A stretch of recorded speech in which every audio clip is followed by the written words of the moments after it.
Sound system's on. Gentlemen, if you would check your microphones.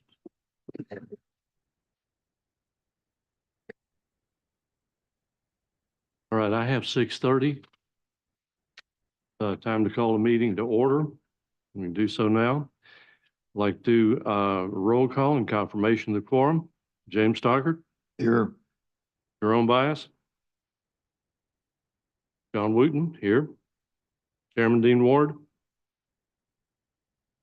Michael Benesh. Chad Huffine. Here. And Tony Bailey. Here. All right, with 4 present, we do have a quorum. Let's stand for the Pledge of Allegiance, please. I pledge allegiance to the flag of the United States of America, to the republic for which it stands, one nation, under God, indivisible, with liberty and justice for all. Thank you. Please be seated. This is the regular monthly meeting of the City of Graham Planning and Zoning Board.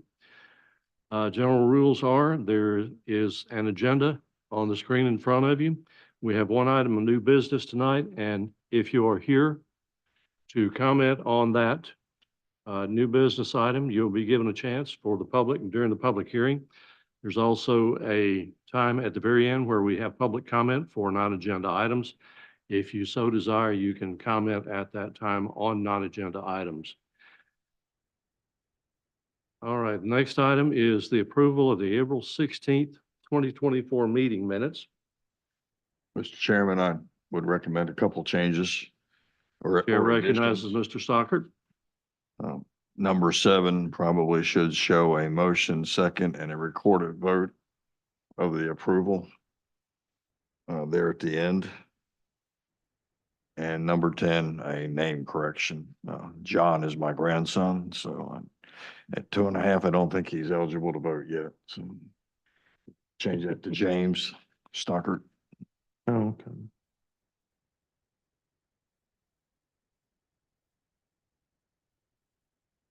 Thank you, James. Any other corrections or additions? Do you hear a motion that the minutes be approved with the stated corrections? So move. Do I hear a second? A second. All in favor, say aye. Aye. All opposed, like sign. And the minutes are approved with the corrections. You get all that, Ms. Debbie? Thank you very much. All right, we have one item of new business, agenda item number 6. I'm going to turn it over. Chair recognizes Cameron West, our city planner. Thank you, sir. So this agenda item was brought forth as a text amendment. The city council has requested city staff here to analyze the open space criteria inside of the development ordinance and update it to include a definite requirement for recreational open space. Prior to the update, there were no requirement for developers to utilize the open space for any recreational activity. It was advocated for, but never a concrete requirement. The city staff has updated the ordinance to reflect the difference between open space and recreational open space, and also provide an amount required per development based on the amount of normal open space being provided. City staff has started with the idea of a minimum of 40% of the proposed open space, or 30,000 square foot, or 30,000 square feet, whichever is larger, to be classified as recreational open space to ensure developers are providing areas inside of a new development that will be for the betterment of the future tenants. A minimum amount of total open space is still being required and measured by the same way as before. It's just adding an extra layer of that percentage to require an active or passive recreational aspect to it as well. So it's not just land per se. And I've attached pretty much the full open space provisions for the R12, R15, and R18 districts. As you can see, crossed out in red is the word usable because it's spread out throughout here and there's not really anything that ties back to a usable aspect. So that will remain as open space as a consideration for the greater open space area. And then added in the highlighted area is a new subsection to section 2.49.4, I believe. yes, that is adding that minimum requirement for recreational open space.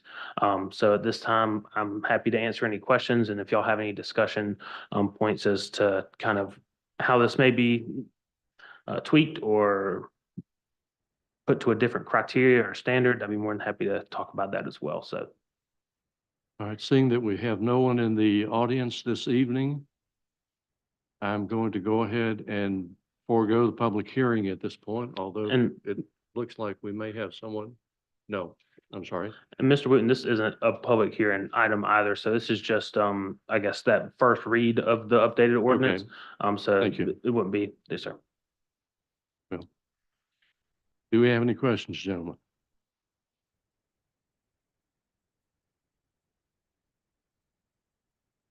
Ed, you're nodding your head. Do you have questions or comments?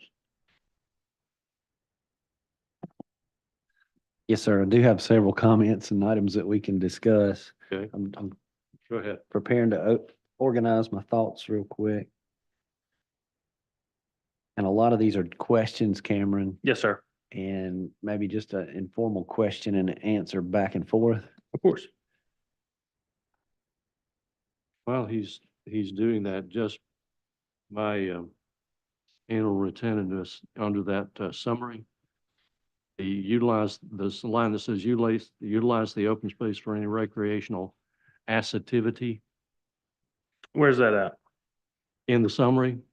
1, 2, Oh. 3, 4, 5, 6th line down. Of the staff report? Yeah, of the staff report. Line that begins with utilize the open space. Activity, activity. I see what you're talking about now. Yes, sir. I love that whenever it's time to move forward to the city council aspect of it. Yeah, that's fine. Yeah, just noting that. Pointing it out. I appreciate it. Sure. I don't know, spell check doesn't come in handy sometimes, so.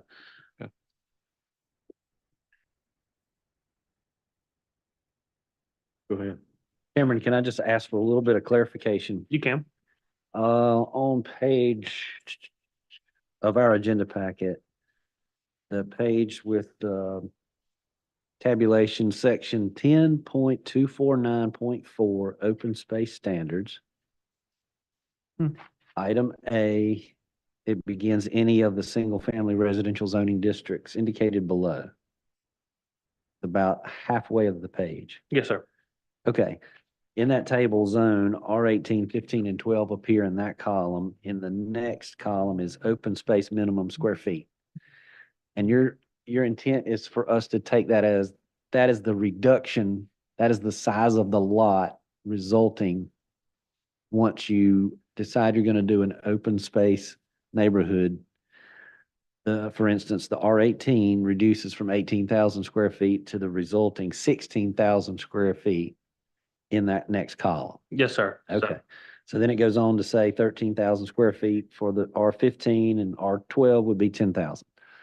So what we're to infer is you're basically benefiting 2,000 square feet in lot size reduction in order to provide open space in a common area somewhere. Yes, sir. Okay. I was looking at, because there's a calculation method that's in here as well that bases, the total amount that you're taking away and subtracting it from the total amount that was originally required. I think that's that 10.249.4 D1. And that's kind of the calculation is when it comes to the total number of open space that has to be set aside. So it could be that when people have a development, they don't use every single lot that goes down to an R18 to 16,000. So for those that are below that 18,000 square foot threshold, that subtraction from the total amount area from what they're providing is kind of where it all ends up. And I guess what we're trying to do is take a portion of the total calculation and add in a percentage or minimum square footage inside of that greater area that they're required to have active open space per se. If that helps. It does. Okay, so for consistency's sake, on the top of the next page, in that same method of calculation, item E, the provisions of this section may only be used if the open space set aside in a subdivision comprises at least 20,000 square feet of space. So you'd be basically taking 10 of those lots, the bonus from those 10 lots, 10 times 2,000 be 20,000 in an Mhm. R18 cluster development. Yes, sir. Okay. So if that's the case, the 5 acre example, let's just say the 5 acre minimum that is in the previous section on the previous page.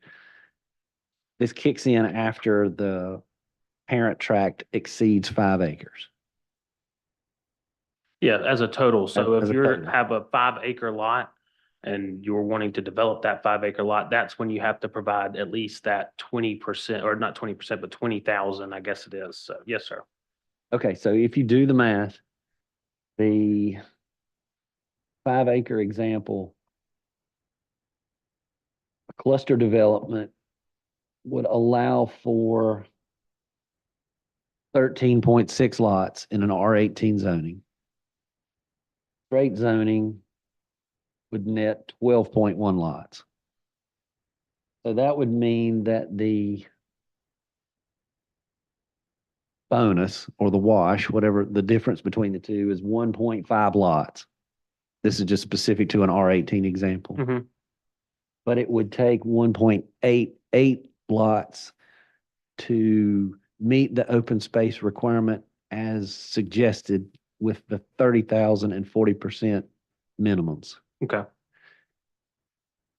And then if you follow through the R15 zoning and the R12 zoning, you would need 2.3 lots in R15 and 3 lots in R12. So it almost seems that either the minimum 5 acre or the maximum 40% and 30,000 needs to be adjusted a little bit Yes, sir. to get it into the proportion that I think is. Totally fine. So the suggestion would be either raise the 5 acre limit to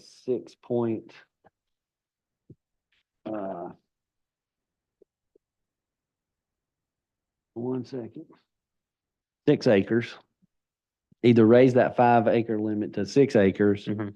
or, and change the 30,000 to 20,000 Okay, because they're having to put aside that wash of 20,000 anyway. anyway. Okay, yes, sir. I follow. It is totally reasonable and consistent with a lot of other jurisdictions to require that a portion of the open space be usable. Mhm.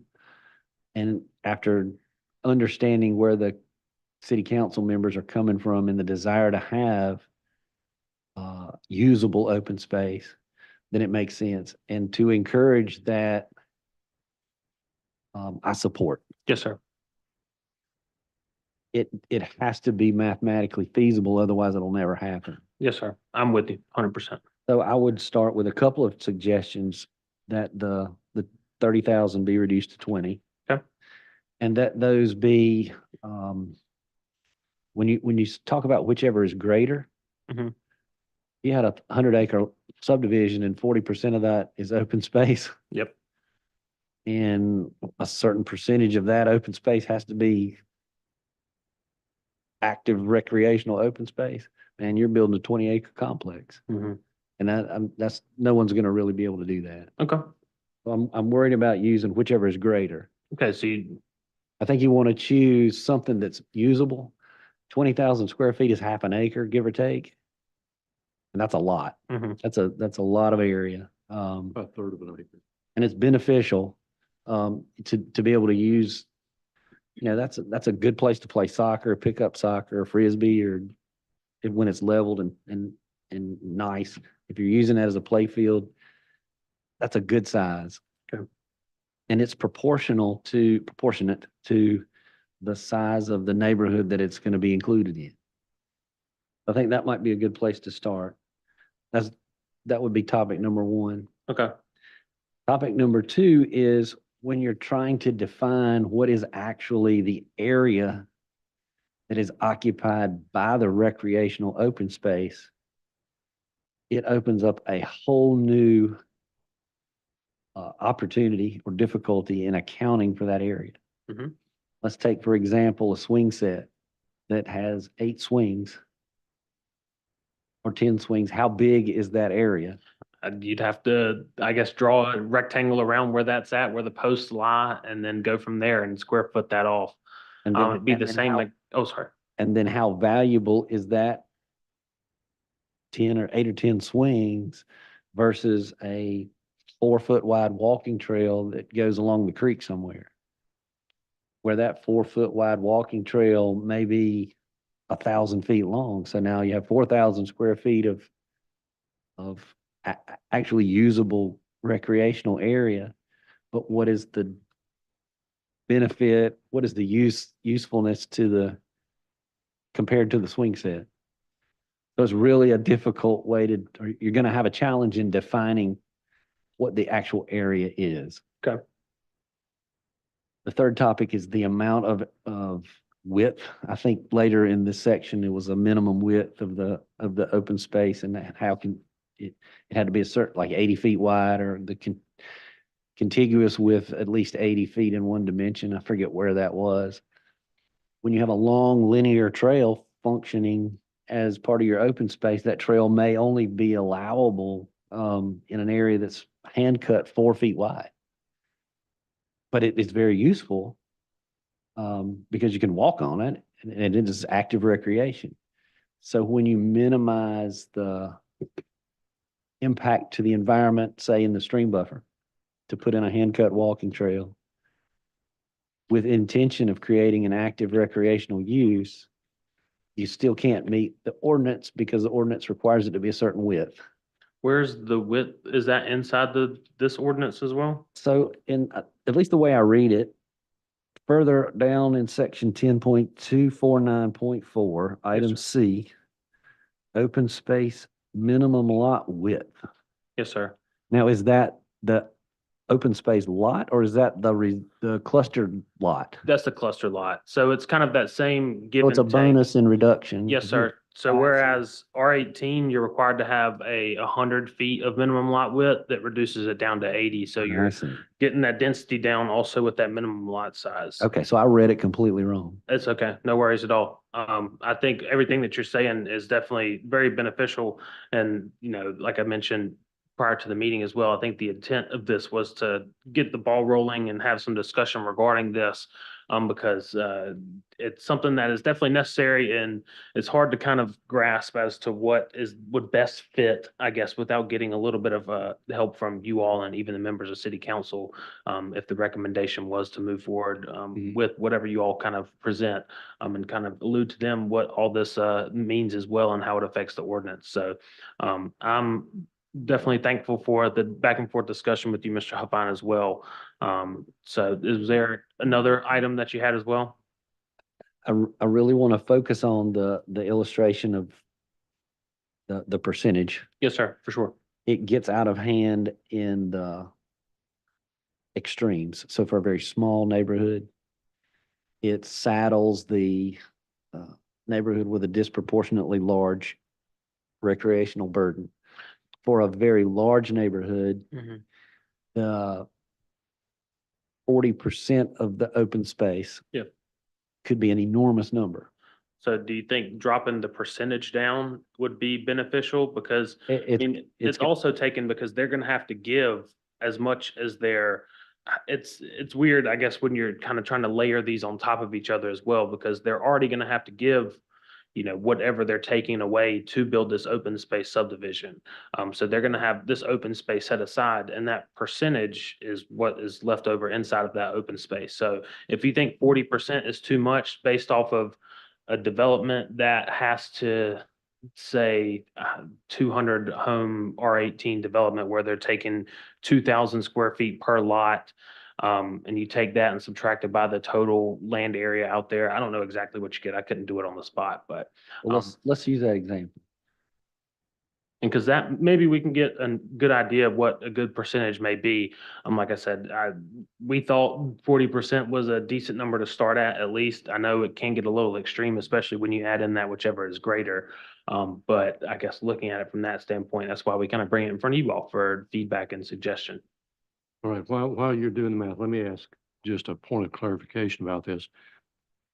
Each of the development is going to have a certain X amount of open space, correct? So in order And- for them to oh, sorry. Hang on. Every development is going to have, that's required to have open space, is going to have X amount allotted for open space. And what this is talking about is out of that allotment for open space, 40% will be used, or 40% should be committed to actual usable recreational space as opposed to like water buffer or whatever. Yes, sir. That's what we're talking about here. Yeah, either that or that X amount of square feet for, say, if, 40% of whatever it is doesn't equal out to 20,000 feet or wherever we want to kind of end up with, that at least lots, like you said, a size for a decent soccer field or a gazebo with grilling area, things along those lines. But in order for them to be even able to utilize this provision of the ordinance, they have to at least have 20,000 square feet of open space already set aside. Right. And so that's why the 20% makes more sense, because if they have to provide 20%, or not 20%, 20,000 square feet, the minimum should be that 20,000 square feet that they're providing for active recreational aspects of it too, because they have to provide X amount. If they're providing the minimum amount to get the maximum amount of return on their cluster lots, they should in detail provide that 20,000 square feet of active space. Right. I would agree with you to your point. 20,000 is a more reasonable number. But I just want to make sure that we're not talking two different things. We're all on the same page concerning that percentage. Yes, sir. It's a percentage of already designated open space. It's not 40 or 20 or whatever of the total development. Mhm. It's open space that we're talking about. So say if you have 100,000 square feet of open space that's already put aside, 40,000 square feet of it would have to be put aside for active open space. Right. If that makes sense. But I don't know if that's really a case where that may happen. Did you come up with anything? Well, So that seems big. Yeah. And on the 200 lot example in R18, that results in over 9 acres. Then if you have a fixed percentage of that 9 acres, let's say 40%, as it's currently written, well, then that's just shy of 4 acres. and that's what, like 160,000 square feet and That's plus or minus? That's big time. Yeah. That's a big deal. Okay, you're using a kind of 200 acre example? So just in conversation, Cameron got us started with a 200 lot R18 cluster development. Right. Well, those 200 lots would generate a 2,000 square foot savings or reduction in lot. The 200 times 2,000 gave us 400,000 square feet. Mhm. So divide that by 43,560 and you end up with about 9.2 acres. Right. So if 9.2 acres is the open space that is set aside so that the developer can take advantage of clustering the lots, then the way this is written, it's either going to be 40% of 9.2 acres or 30,000 square feet, whichever is greater. Well, that 40% of 9.2 acres is right at, Hold on just a second. Let me ask a question for clarification here. When you're talking about a 200 lot development and using the reduction, that's the formulation that is used to determine the amount of open space for that whole development. The total amount of open space? that's the way I read it. The- Yes, sir. That- the That would- lots- So I want to make sure And I'll I'm go not through trying it. to belabor the point, but I want to make sure that it's easy to understand. Yes, sir. So Right now, it's not. how it reads is, okay, this on 10.249.4, Uh-huh. it's the amount of or it said the amount of usable open space, but the amount of open space that must be set aside shall be determined by subtracting the standard number of square footage requirement set forth in 10.245. That's our table of permitted use, no, our setback table, which shows your minimum lot size, which is for 18,000 square feet. Right. And then you take the amount of square footage for each of the lot that is smaller than the standard and you subtract it from that. And then you add all of that together. And then that gets you what your required open space is. So when Chad is saying every single lot inside of that 200 lot subdivision Mhm. is utilizing the reduction on every single one of those Right. 200. That's 200 times 2,000, which gets him the number that he spat out. And then 400,000, you yeah. add, of Mhm. course, adding all those together, that's what you end up getting. Right. It's in a perfect world, that's what would happen every time. Like I said, some developers, don't do every single one. Some don't all go down to an R18, 16,000. But it's a whole calculation list of the numbers of say lot one only takes off 1,000 or 500 square feet from the 1,800. That's added up throughout the whole total. So it's just a long, like a table of calculation, but how Chad is doing it is correct. And Yeah. like the most perfect world of everything's taken off 2,000. Like if I'm tracking everybody here, the developer has the option to either take those 2,000 square feet for all the lots, part of the lots, or whatever. Mhm. Is there a minimum? If he wants an open space development, is there a minimum number of lots that he has to have that 2,000 or whatever the, I don't think that there's a minimum number of lots, but that's when it kicks into having that minimum 20,000 square feet of open space set aside. Mhm. So he's gonna at least get 20,000 square feet worth of reduction in lot areas for certain lots, so he can meet that minimum requirement. But of course, the developer's probably gonna wanna go over. But yeah, that's the minimum that it's set out, is getting to that initial 20,000 square feet. So the open space subdivision could even be used in that sense, if that kind of tracks.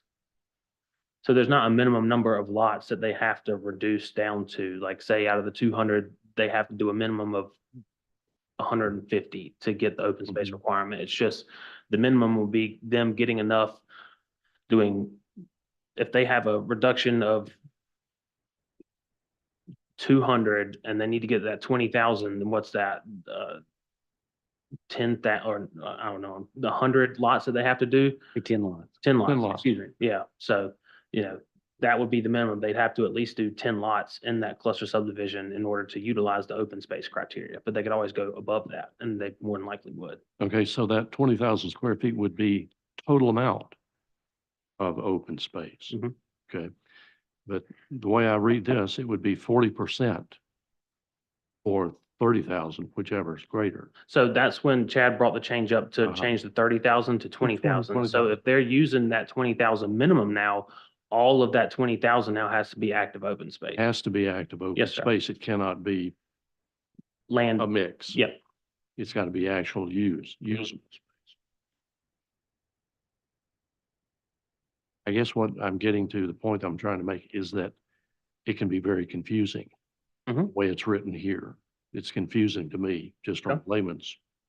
Does that make sense? You Yes, understand sir. what I'm saying? I mean, I follow you. Yes, sir. I see where you're coming from. I think, the intent is to at least provide, like you said, a base layer. I don't know if there's a way that you think that it could be written out a little bit in more simpler terms, I guess.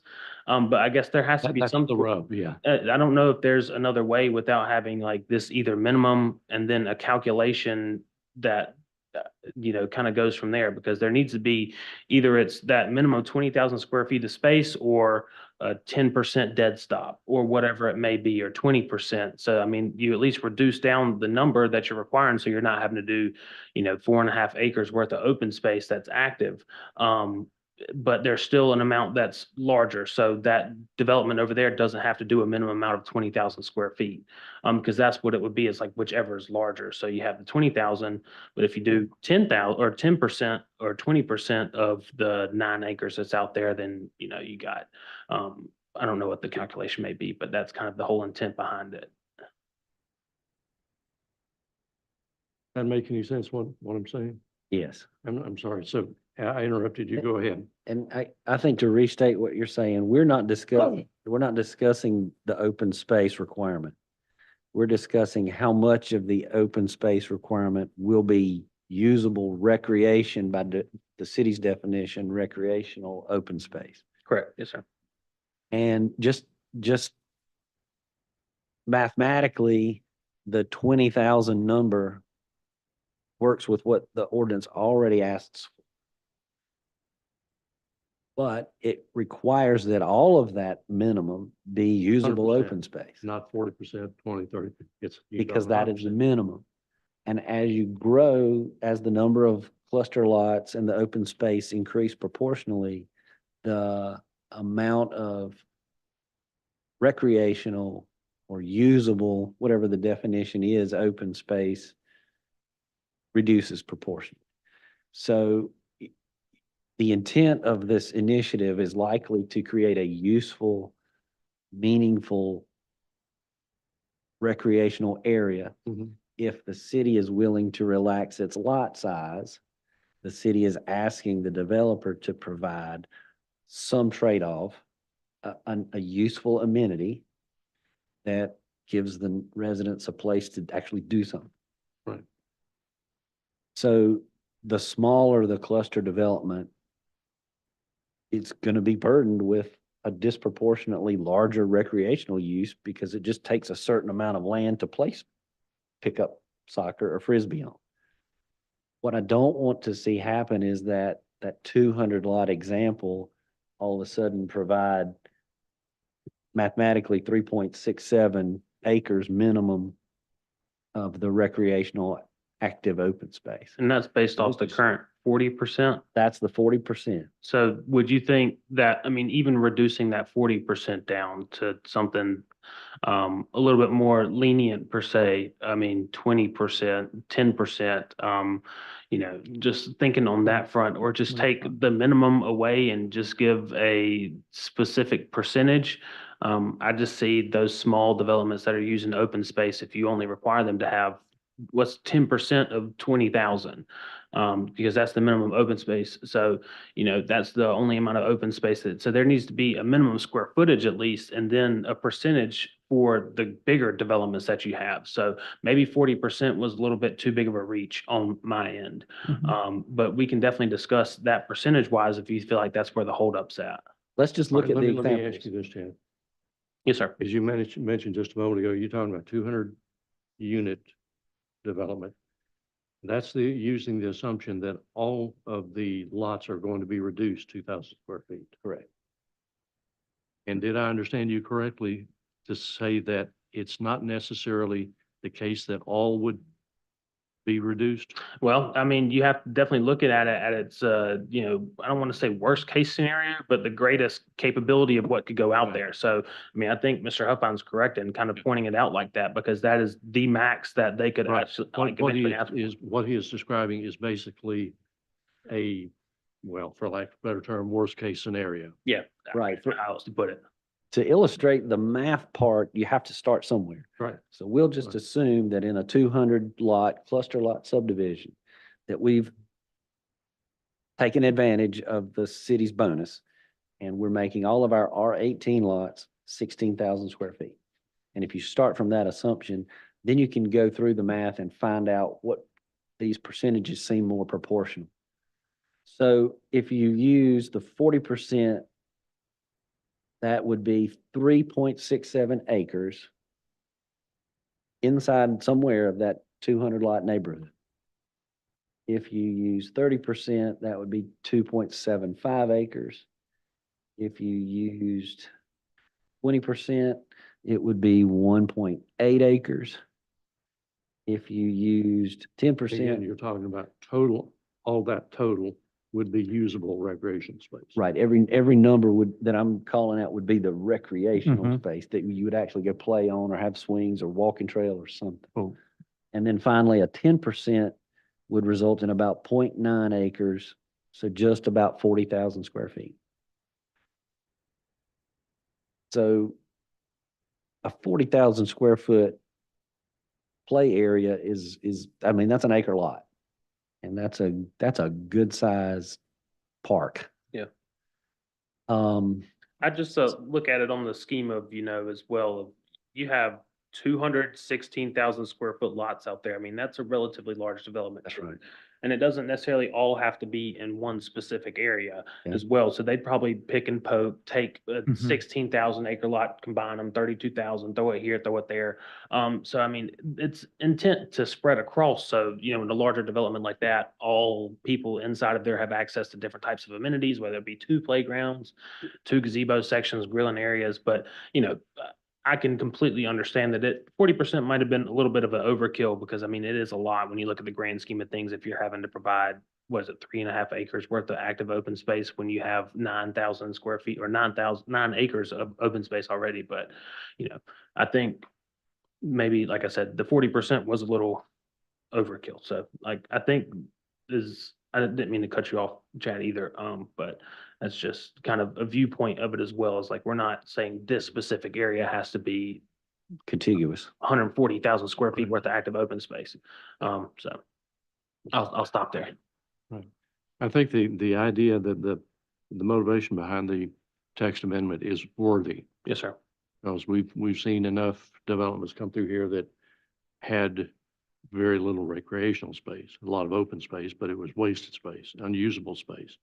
So I think the idea of the text amendment is good, but I would tend to agree with what Chad is saying, that the 40% is probably a little too high. Yes, sir. And Plus, the developers would have enough leeway Mhm. to designate how much open space they're gonna have based on how they reduce the size of the lots, how many they reduce, and so forth. Okay. And like I said, all of this That makes is, sense. you know, based upon recommendation of you all as well. Of course, you know, what's been written out here will be sent to them, but it will be sent with, along with the staff report that planning board has recommended based on the discussion with the initial read that this makes sense, this makes sense. They want to reduce it to 20,000 to meet the minimum requirement of the open space. And if we want to change the percentage, we definitely can as well. If y'all don't feel comfortable doing it tonight as well, I mean, you can always table it and I can come back with something next month. Completely up to you all. But if you feel like the 40% is the kind of hang up, and I think we're all on the same page with that minimum 20,000 square feet. But if the percentage is the hang up, like I said, we can talk about that, find a good common number and move it on, or find a good common number, send me back and come back again next month to kind of discuss it again. Either way, it would eventually move forward to them with either the recommendation that y'all provided or the recommendation to me to rewrite it again, to come back to y'all next month, and then kind of in that sense, if that makes sense. May I give you just just Go a ahead. few little pieces, and then maybe we can make a motion. Yeah. In regards to the 20,000 square foot minimum, mathematically, using that 5 acre minimum, Mhm. you would need the minimum amount of open space in an R18 development to be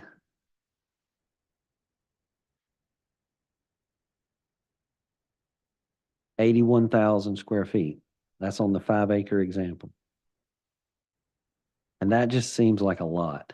So what I would like to do is, Wait, you repeat, I'm trying to track. Is Okay. that with the number of lots that are out there that you could create in R18 with 5 acres? yes, I'm sorry, I did that incorrectly. Give me 1 second. Okay.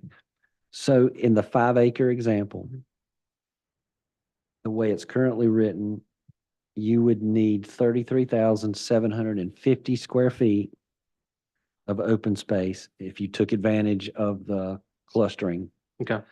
to result in just over 16 lots. This is on that 5 acre example. Mhm. And then it changes a little bit through the zonings from R18, 15, and 12. Yes, sir. What I would like to do is maybe take a chance to run through the math for you, provide it over the next few days, let you review it, and then give your comments back to us next month Yeah, so that I can have an opportunity to do the math, check it, and make sure it's reasonable sure. before I waste your time looking at it again.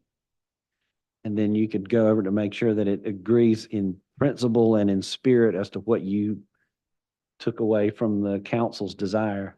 And we'll try to do that quickly over the next couple of days so that you have it, and then we can look at it again when we come back next month.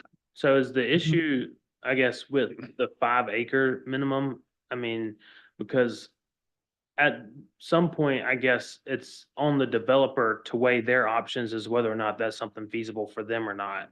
That's right. So I just, hanging, some time up over that, I guess, is just because that's not really on our side. That's just, like I said, that kind of minimum aspect that you're gonna have to meet if you want to kind of meet these requirements. But if you think that even in that regard, out of how much open space would they have to provide if they had a 5 acre R18 property that were all 16,000? I mean, how many? 33,000 square feet. And that's the total amount of overall open space. Right. So that means that 20,000% of that would have to be active open space. So if 20,000 square feet of that 33,000 was required, Mhm. it'd be over 50%.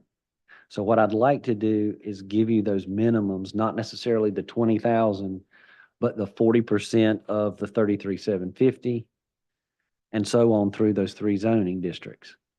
So, because it doesn't really benefit anyone to use it until you exceed 6 acres per se in a R18 development or 5 acres in a R15.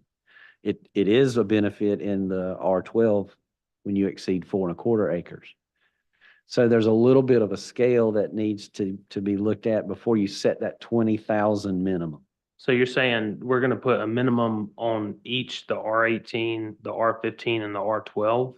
I don't know if it's necessary to do that, but I think that 20,000 number is excessive on a smaller neighborhood. Okay, That is probably more in line with 15,000 square feet for the R18, down to about 12,000 square feet Mhm. for the R12.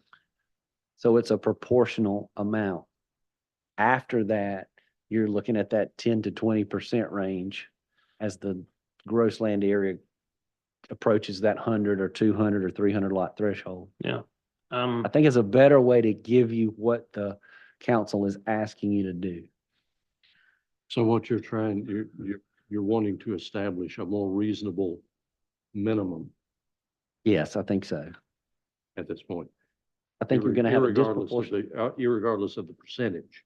Yes, For the smallest developments, open space developments, we want to establish a reasonable minimum that's suitable for that particular, the smallest acreage development that would be open space. yes. That- And it's disproportionately large on the lower end of the scale. Right. And there's a way to fix it. I just don't have time to look at it in this form, but I can take the time and do the examples and calculations and provide it to Cameron when we can look at it again.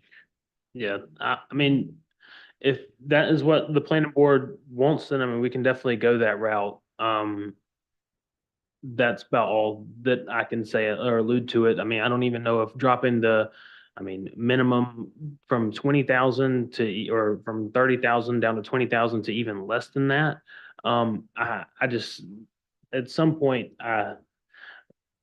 don't really, I don't really know what to think about it right now. It's definitely a lot that's kind of coming through in regards to calculations, things along those lines.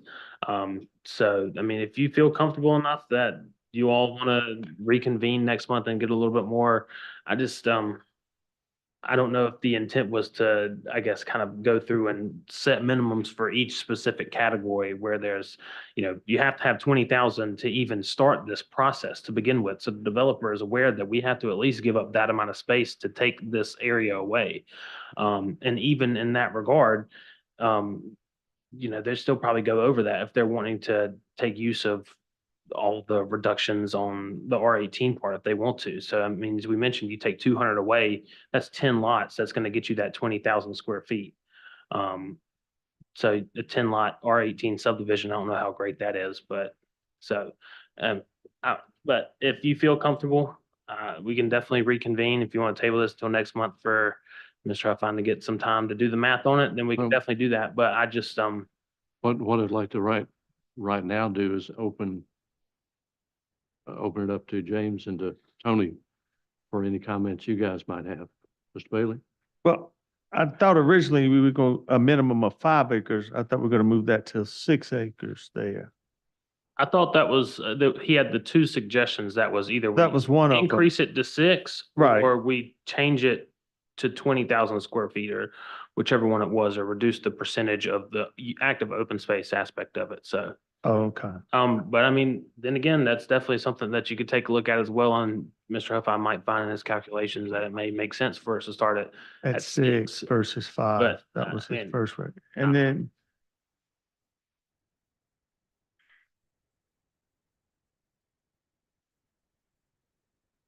that's all I gotta say. Yes, sir. No, Yeah. I'm with you. Stocker. Okay. So what I'm feeling here is that we really need just to table this and Chad, let you do the Calculate. calculations and come back and present something next month?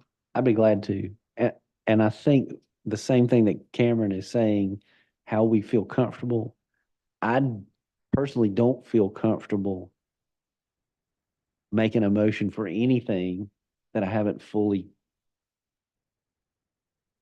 gotten comfortable with in my mind. And there's too many variables, given how open space is intended to be used, Right. that I don't even feel comfortable recommending or making a motion so that it could move forward yet. But I would after I had a little time to go through the numbers and just make things fit naturally. So I would prefer to table it. I'd be glad to make a motion to that effect if necessary. just one comment for me. I would agree with that. I think we need to go ahead and table it. But I'm with you, Chad, on that. I'm not real comfortable with the way it's written out here. I know it's a good attempt. I'm not trying to denigrate anybody. But I just want to make sure that we don't have unintended consequences. That we make it as simple, plain, clear, and foolproof as we can. Yes, sir. That If I can makes make it that sense. way, I'm here for it. So I tried my best. I know. So do I hear a motion that we table this until next month?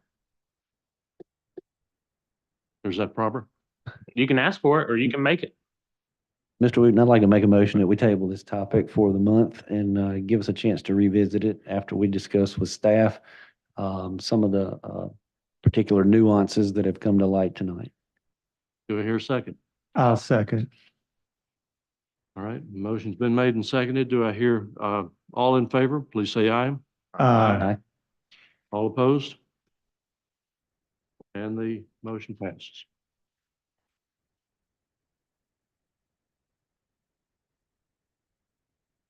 Item number 7, public comment. We don't have any public here, so we'll pass over that. Staff comment, item number 8. Nothing, sir. I'll see y'all next month. All right, do I hear a motion that we adjourn? So move. Hear a second? I'll second. Second. All in favor, say aye. Aye. Aye. All opposed? And that motion passes.